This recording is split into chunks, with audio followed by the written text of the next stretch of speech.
but a hard time explaining that not everything around you is a conspiracy.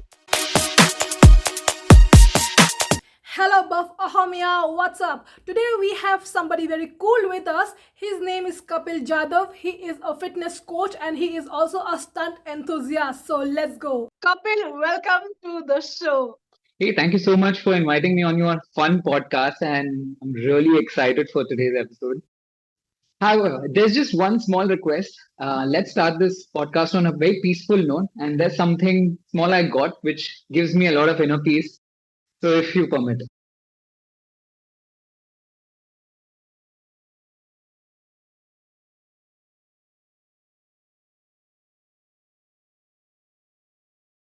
let's begin. So sweet. Thank you so much, Kapil. So, Kapil, tell us something about yourself. Well, see, I'm a fitter coach. I've been working with the company with almost 3 years now.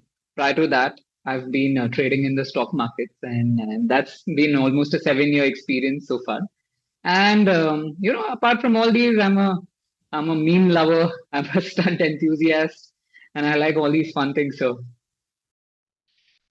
That's wonderful, Kapil. Talking of stunts, I have hmm, seen you do the signature Tiger Shroff stunt on all the holiday destinations. First of all, how did you determine what stunt you had to pick and how did you practice for these stunts? all right. Well, see, I believe it was 2020, and my wife and we had been to this amazing property, Hilton Shillong, and over there, I just felt like jumping around. It was beautiful. It was raining around, and it was amidst nature.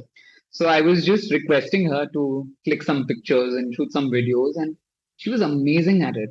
I don't know, without using burst photography, she could just click that picture at the right moment, and I was just surprised. I mean, it's not that I'm jumping 10 feet in the air, probably 4 or 5 feet at the most, but then her photography was it. And that made the photos look even better. So the next time we were on a trip, it was my 30th birthday. So I just, tried of jumping around and trying some of these tricks. And one of those was one of my favorite actors and favorite stars, Tiger Shroff's sidekick jump. So I tried it and it came out so well. So I made it a point that every holiday or every wonder that we visit, I will have a photo against its backdrop. So wherever we visit, I trouble my wife to click these amazing pictures, which man, she's amazing. She gets it at the right angle. I think this is naturally inbuilt. She's got it in her, and it's Yeah. very evident in your stories. And I love your stories. Thank you. So, so now, Kapil, talking of fitness, you know Hmm. how women are mostly hesitant to join the gym. It's mostly Right. many women who are hesitant because it's fairly new. Now, if a woman is scared to weight train, how are we going to, as a coach, how are you going to transition her from a sedentary Hmm. to somebody who is an active gym member? All right. See, in case of women, they are rightly afraid and overwhelmed to enter a gym because it's not really a very friendly environment in most of the gyms.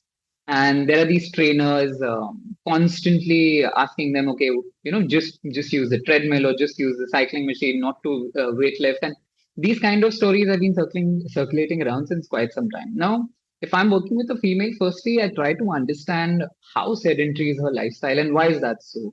Eventually, I'd also try to understand what's her motivation to get a bit more active and strength train or build some muscle.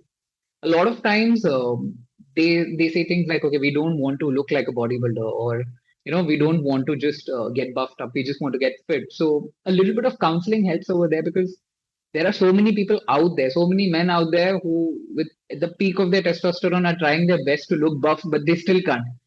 So that's not something that will happen by accident. But then coming back to this point, if someone's motivation to strength train is, let's say, have an active lifestyle or play with their children, just not be tired working through the day or being comfortable lifting grocery bags around.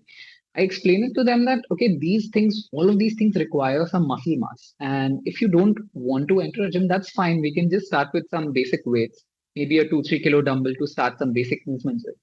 I ask them to record some videos. I check if the form is right. I try to correct the form as much as possible. And gradually, it has been my experience that they want to move from a 2-3 kilo dumbbell to a 5 kilo dumbbell to a 10 kilo dumbbell. And in a lot of cases, I've seen that maybe 4-6 months into the line, they themselves say that, okay, they want to join a gym. I try my best not to push for a gym setup because it's not true that you will only build muscle at a gym. For someone who's a beginner, even if they start with some light dumbbells or with resistance band, at the comfort of their home, they can start there. And eventually, when they start seeing the benefit of strength training and the benefit of building a little bit muscle, they themselves want to explore what best can be done. And the next logical step becomes a gym. So, in most cases, it might be a longer journey, but I found this transition to be a smoother one or a far more comfortable one. You've addressed prime points. I think this is something that most women can apply. The very fact that they have to be comfortable right at the beginning of the threshold to help them Right. graduate. Maybe, yeah, the pushing technique doesn't always work, because sometimes Right. what happens is sort of notice that people are highly motivated at first, but then they fall off that wagon. So I think that Yeah. is kind of a red flag. Uh, I mean, just start gradually is the main And I motto. think I've also been there, trying to work out 6 days a week, probably and like finish just abruptly left it 2 weeks into this, only to get back to simple home workouts and getting the confidence, and then probably entering a gym now going 5 to 6 days a week. I think it happens with everyone, and I think it's a good way to transition. Sweet, wonderful. Thank you so much, Kapil.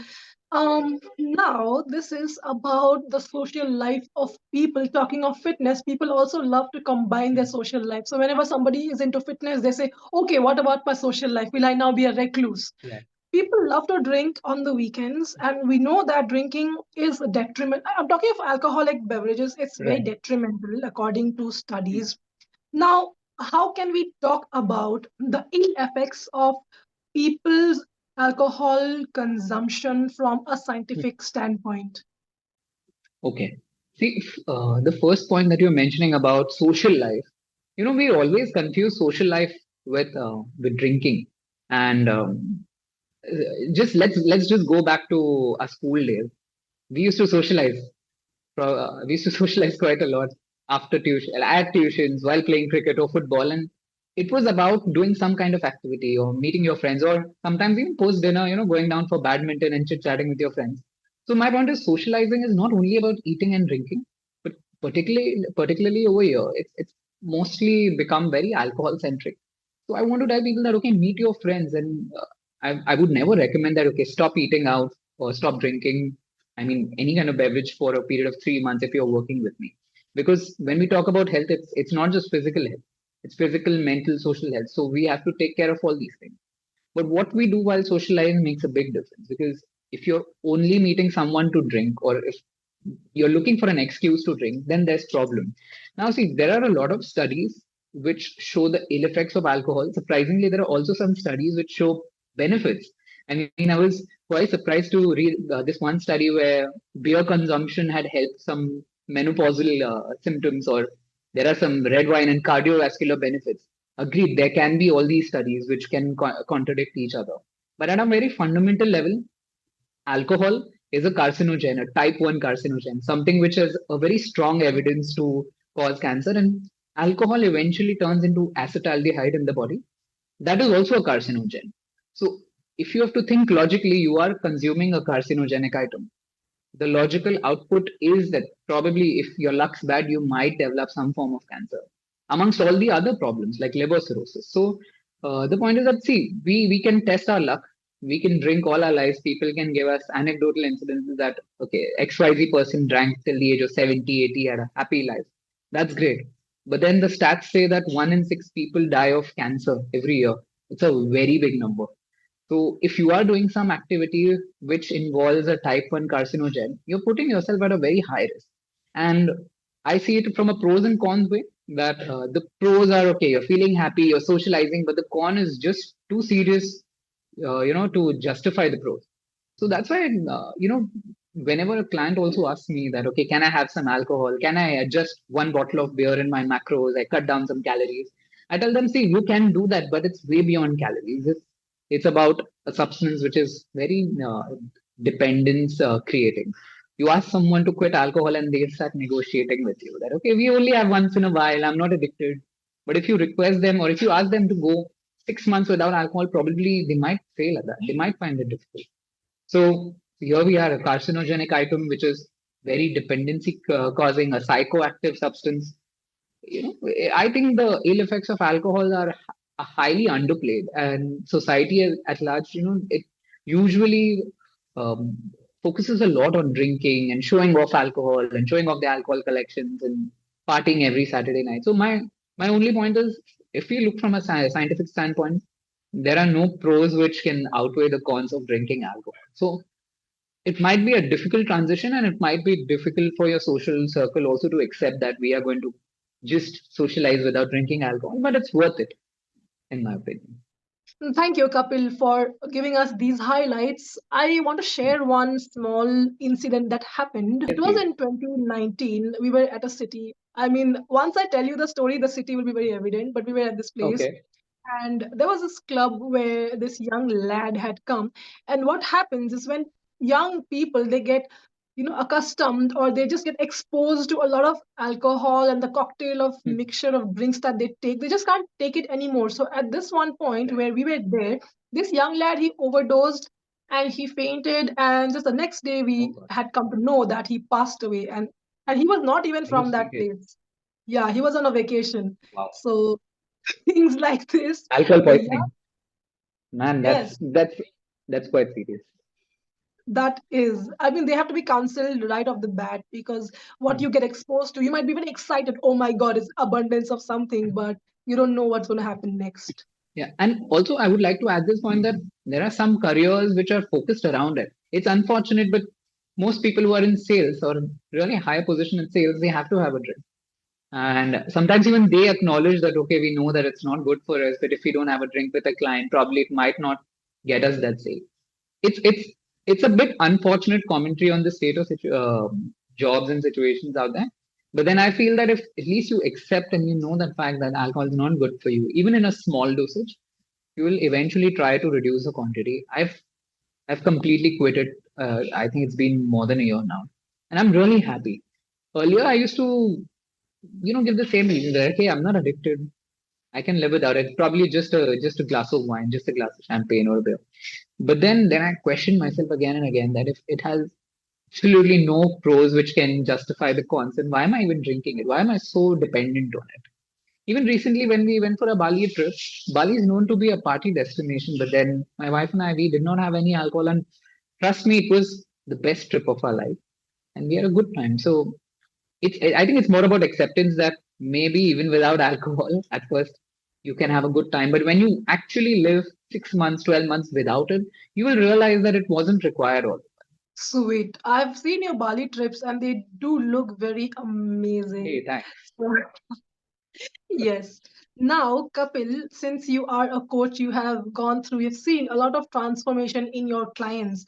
So, Right. what are the elements of a successful transformation for a coach and a mentee?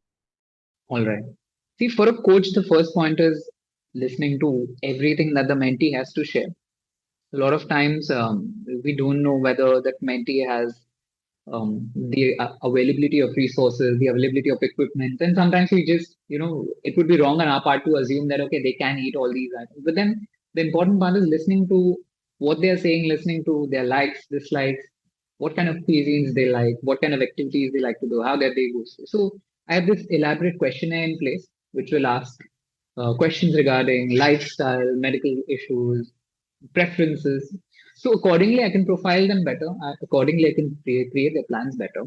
And it's always open to consideration and changes because the best plan is the one which can be followed rather than the most people generally believe that it's optimal to add certain food items. It's not optimal to add certain food items, but at a very practical level, only when you coach a lot of people, you realize that optimality is not all that there is, and you need to convince them to follow it. So even if you start off with something which is semi-optimal, but then you eventually get them on track, you can make them follow and get a good result out of it. But from the client side, I believe it's communication, it's punctuality, it's basic discipline. And when I say basic discipline, it starts off with reporting your progress. adding your weight, adding your measurements, clicking pictures, scheduling a call. I work with scheduling calls, so that's how I generally get someone's discipline. That if you can, have the discipline to just get all these progress markers on a weekend, schedule a call. I'm pretty sure you will also have the discipline to follow the plan, follow the workouts. So basic communication and discipline is all that require. A little bit of motivation or a little bit of support and push is all that I can give as a coach from day to day. But then if you have that kind of discipline, if you can communicate your issues or if you can communicate your suggestions, trust me, that journey becomes a really good one. So, what are the times when you had a very hard time with a client? Do you remember any instance? Well, there was one wherein the client mentioned that she had hypothyroid. And I asked, okay, do you have any blood test or any recent reports or have you visited any doctors? She said, okay, no, no, I don't have anything recent, but I'm telling you, I know for a fact that I have hypothyroid. And she was dissing a lot in doctors that, okay, the doctors just want to get you hooked onto medication. I said, okay, let's start. But then eventually, I believe 3 or 4 weeks into the program, I think she got a blood test from her company and the numbers were normal. So I said, hey, your numbers are normal. So again, she was dissing on the entire lab testing and pharma and doctor industry. So I had a hard time explaining that, not everything around you is a conspiracy. And these numbers are objective and we have to follow it up. But it didn't stop there. It was more about, reading about some symptoms on Google and thinking that, okay, maybe I have this problem or maybe this diet works. So the problem happens when they don't want to share the right kind of information or they don't want to believe what the coach is saying or probably they would believe Google or what they hear from others more than the coach. This is when a problem comes. And this is when I was thinking that, okay, doctors complain a lot about these Google symptoms. Now I understand what they might be going through. Of course, not at the same level, but there are people who just read things on Google or on an Instagram and then they suddenly start following without consulting with the coach. I would say that people are curious and that's why they want to do it. But then it sometimes it can be borderline disrespectful, even though they don't have the intention, but it can be. And most of the times they are the ones who are going to suffer. Because if you follow some random advice from internet or from Twitter or from WhatsApp forwards, it's not going to work. So this is where I face a lot of problems. But then I try my best to be authoritative, not very aggressive or not impolite, but authoritative that okay, hey, you've hired me, you're paying a good amount. Let me handle all this for you. And if you have any queries, I'll answer all the questions. But don't assume and don't just start adding food items or removing food items or doing certain exercises just because you felt that that's the best way to go. I think a lot of people are guilty of adding food items on their own, thinking, okay, Oh I can yeah. just replace this with this and coach will not know. Even I've done that in my days, but it's okay. We learn with time. Yes, the fastest way to have a very bad day is to Google Hmm. your symptoms. Oh yeah. Everything leads to cancer. My, we all are headed for apocalypse or something, I guess.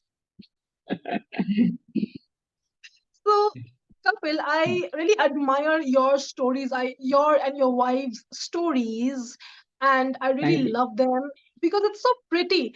Now, what is your and Nish's to go next holiday destination? All right. Well, we were supposed to get married in 2020, but then COVID happened and we had to shift the date ahead. And we had made bookings for Australia as a honeymoon. And we were quite upset back then. So, and every time we were thinking that, okay, now the next year we can go to Australia, there were some travel restrictions coming up. So, our dream destination is visiting Australia, and I'm pretty confident that you will see that uh, Tiger Shroff jump kick in front of the Sydney Opera House. But that's one thing that we always wanted to do, and let's hope that probably next year we can go. Because we kept on making these plans, but travel restrictions keep on coming in, so we made some other plans. Bali happened, Turkey happened, but then probably next year or the next to next year, you'll see us at Australia. I am excited, especially I do not know Thank about you. other people, but I'm excited for you to go to a holiday destination. Thank you so much. Well, Kapil, if you have to give advice to the people who are starting in a fitness journey, what are the few golden tips that you would give them on your part? All right. Now, if someone wants to improve their fitness journey, two small tips help quite a lot. First is just cut down your junk food. Probably you're eating 12, 1300 calories from whole food and another 12, 1300 calories from junk food.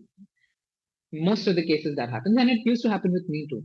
And junk food is not only biscuits or chips, it can be cashew nuts, almonds, peanuts, even the seemingly healthy things which are salted and just made so irresistible. These are the things.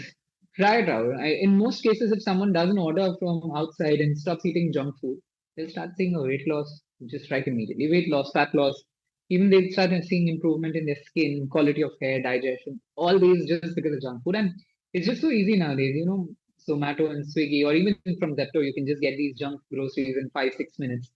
So that's the first part. If you can take care of that, a lot of your problems would get solved. And the other one is just walk a little bit more. Most people are walking 2,000, 3,000 steps on an average.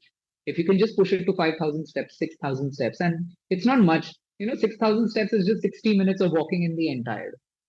Maybe you're awake for 17, 18 hours. You can try walking 60 minutes in the entire day. 5 minutes after your meals, or probably just going for a 15-minute morning walk, walking around and taking your phone calls. All these things help a lot. So just cutting out on junk food and cutting out on junk food as much as possible. Like I'm not expecting everyone to be a saint and suddenly just eat whole foods for every single time, but as much as possible and walking more. These two things help in most. I would say in all cases, these two are the first, like the starting steps. Thank you so much, Kapil. These are primary points which I think everybody should write it down in their personal billboard so that they wake up and see these every day. Like just easy to do Yeah. list because small tasks they add up to a bigger result. I'm sorry that I'm pointing that out, but all these points, well, there's an Uncle Chip's pillow right in the background. Guilty of having a pillow, a chips pillow. Looks like an actual pack. Yeah, I'm trying to just be Sigma. I'm trying to have my brain control. So, Kapil, thank you so much for giving your time for our lovely audience. I'm so happy that you share the time to share these golden nuggets with us. These are very important points for all our audience, and I hope that they take your advice. And I hope that everybody watching this podcast get fit. And with that, I am signing off with Kapil. Bye bye. See you in the next video. Thank you so much for having me on this podcast. I really had a good time.